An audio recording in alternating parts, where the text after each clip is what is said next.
Aujourd'hui, j'ai envie de vous raconter une histoire qui se passe beaucoup trop souvent dans les concessionnaires automobiles. Ce qui arrive souvent, on a des clients qui viennent voir la voiture, on choisit une voiture, tout est beau, on passe au financement. Client très difficile, on réussit finalement à le faire passer au financement. Bonne nouvelle. Mais ces clients-là, souvent, sont au courant que ça allait être difficile au financement. Quand ils apprennent cette bonne nouvelle-là, qu'est-ce qu'ils font? On met ça sur hold, puis on s'en va faire le tour de la ville. Là, on va regarder plein d'autres voitures parce que là, on se dit, hey, je peux en acheter une. Ils n'étaient pas certains. Là, ils sont certains. En allant faire le tour de la ville, qu'est-ce qu'ils font? Ils vont ailleurs faire une autre demande de crédit, une autre place faire une autre demande de crédit, puis un autre endroit faire une autre demande de crédit. Qu'est-ce que ça fait? Quand tu fais plusieurs demandes de crédit, ce qui arrive, c'est que ça fait des notes à ton dossier. Nous, on a réussi à le faire accepter chez Banque X. Mais pour savoir ça, parce que c'était un client qui était difficile, on a fait une demande chez Banque Y puis Banque Z.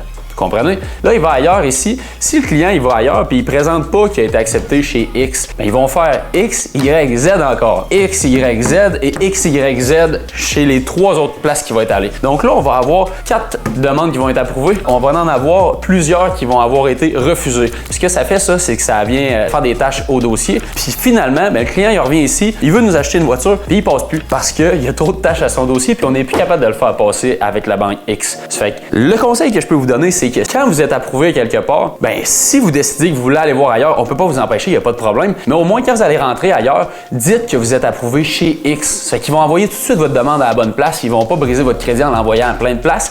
Un autre conseil que je peux vous donner, c'est avant de passer au financement, assurez-vous que la voiture que vous avez choisie, elle coche toutes les cases. Parce que, premièrement, par respect pour le conseiller, il travaille pour vous, il vous aide, il vous donne de son temps, mais aussi simplement parce que c'est pas bon de faire des demandes partout. Ça affecte votre crédit, puis il y a des chances que vous ramassiez d'être plus capable d'acheter une voiture. Finalement, si jamais vous n'êtes pas sûr de votre crédit, vous avez des doutes, si vous pouvez passer au financement ou pas, venez nous voir, on va faire une préapprobation. Donc, vous allez savoir pour le montant que vous êtes capable de passer au financement, si ça prend une mise de fonds ou pas, puis on va être capable aussi de vous aligner sur quelle voiture fait plus de sens pour vous, puis essayer de remplir vos besoins là-dedans.